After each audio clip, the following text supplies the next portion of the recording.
Lord Christopher Monckton, former science advisor to Prime Minister Margaret Thatcher, expert on this issue. They're frightened to take you on, generally. Al Gore, will he debate you? He won't. We advertised right across America for months in all the major newspapers saying, come on, Al, baby, I'm waiting. And he would not even give us an answer. He was terrified. Of course, his speaker's contract specifies not only his usual $300,000 fee. Good and Lord. You're not even paying me half of that. No, not even. But you do get some coffee. But yeah, we get some coffee. But $300,000. On top of that, he will not take any unscripted question. He will not be interviewed by anyone from the media unless his staff have cleared them first. And the only ones they clear are so dumb and sycophantic that they will only ask questions that he can answer, which isn't very many of them, like, what's your name? Anything beyond that, and he's foxed. So, of course, he won't debate with me. This is very important for people to hear, because in Canada we have David Suzuki, who is the Canadian... He won't debate with me either, incidentally. Really? No, because you may know Roy Green, who's one of your colleagues. He does radio right across coast to coast. Yeah. I suppose he's the doyen of the conversational hosts on the radio in Canada. He rang me up one day and he said, look, would you like to go head-to-head with anyone I can find to put up against you? I said, sure. He said, most people at this point start laying down preconditions. I said, no, I don't mind. You know, this is a matter which is a perfectly straightforward scientific and economic matter. I've boned up on it. I know most of the main points. I'm very happy to debate with absolutely anyone. So he tried David Suzuki. And David Suzuki said, yes, of course I'll debate. And then he was told it was going to be me. And he said, oh, no, I'm not going to debate. But I tell you what, I will send one of my PR guys to debate. And he did. And if you can get a tape of that show, you would just love it.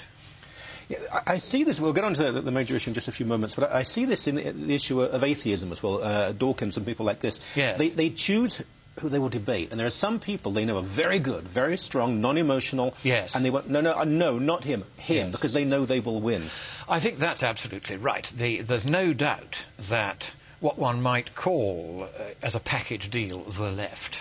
And I use it in a very wide sense. You know, the climate left, the anti-religious left. There's all different categories of, and I'll just call them left for the sake of shorthand. Yeah. They have learnt that the way to work things is to become a personality, as Dawkins has and Gore has.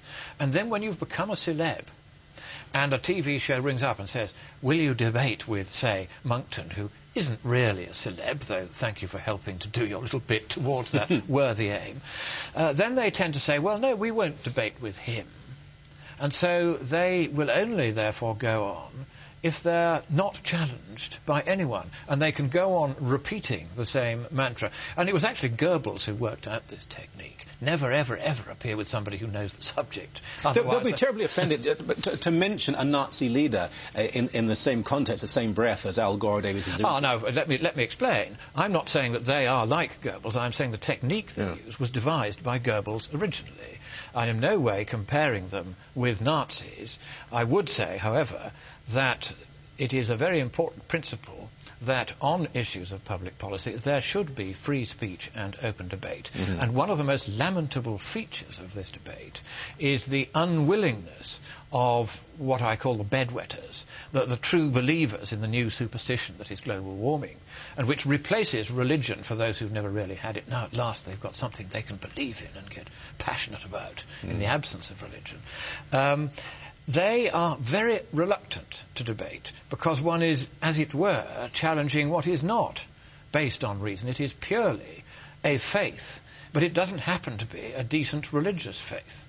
It's just dopey, but they're terrified of meeting somebody who knows the science, knows the economics, and can say, sorry, but the emperor really has no clothes. It doesn't matter how many scientists or bureaucrats or politicians you line up, and they swear blind because it's profitable or congenial or expedient, or it speaks to a political faction with which they align themselves that this is true.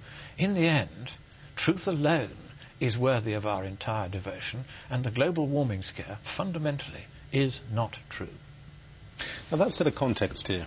Economic policy, foreign policy, educational policy, transport policy, all of these now are to a certain degree being defined, even dictated by a belief that man-made global warming is the major issue. Yes. The world will end, climate change will destroy us all unless we do embrace what Gore and Suzuki and the rest say. Yes. And that every scientist worth the name believes in it and agrees with them. Not true? Not true at all. Indeed, Mark Morano, who used to advise Senator Inhofe, who's one of the many senators in the US Congress who doesn't believe in any of this nonsense, has compiled a list of 700 plus scientists and researchers who have been publicly reported as dissenting from what is said to be this unanimous consensus. And in fact, the dissent is much wider than that. If I take just a single element in this debate, was it or was it not warmer in the Middle Ages worldwide than it is today? On that question, 700 scientists from more than 400 institutions in more than 40 countries in the last 20 years have contributed to papers that I know about and can on notice list, saying that the medieval warm period, which is well known in history and archaeology, as it is in climate science, was real, was global, and was noticeably warmer than the present, so that there's nothing special about today's temperatures. That, if you like, is the consensus on the medieval warm period. That's just one area of the science that I've just picked out to illustrate that on that one subject, the supposed official view, which is that they've abolished the medieval warm period, is not the consensus. There's a handful of scientists only who have contributed to papers, all of them based on bogus computer models, which has been the devil in this debate, saying that the medieval warm period wasn't real. All of them were relatives and friends and co-authors of the people who wrote the original paper trying to pretend there wasn't a medieval warm period. And so, if you like, the scientific community has become, at least in part, corrupted by the desire to get alongside the sources of funding. And these days, 99% of all science is funded by you and me, the taxpayer, via governments. And therefore, if you want these days to investigate the strange habits of the lesser spotted talk show host, let us say, as a category, and I apply for a grant, from an anthropology department to put you under a microscope and have a really good look at what makes you tick, I won't get the grant unless I add the magic voodoo words in the context of global warming. Mm-hmm. And then immediately they'll be throwing millions, if not even billions, at me to do this. So there's an enormous funding bias in science caused by the fact that science is what we economists call a monopsony. There's only one paying customer, and that's the taxpayer via governments.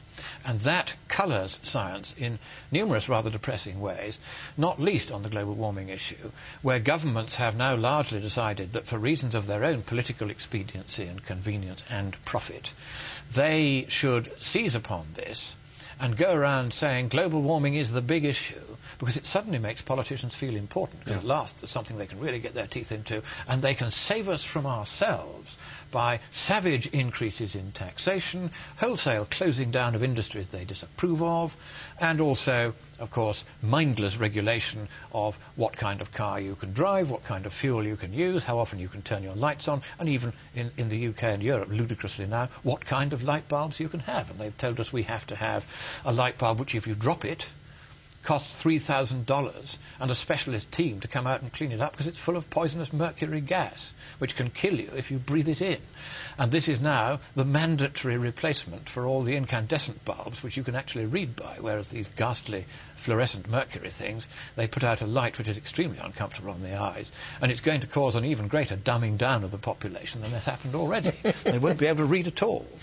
So, children in North America, children in Canada are taught now. They actually will come home and tell mummy and daddy what they're supposed to believe. And there have even been some extreme cases of denouncing parents who won't turn their lights off at the right time. Oh, yes, we're straight back into the intercommunist territory. We're told that unless we change radically, the climate will change to such a degree the North will disappear, there'll be mass melting, we won't be able to feed ourselves, and the world eventually will end.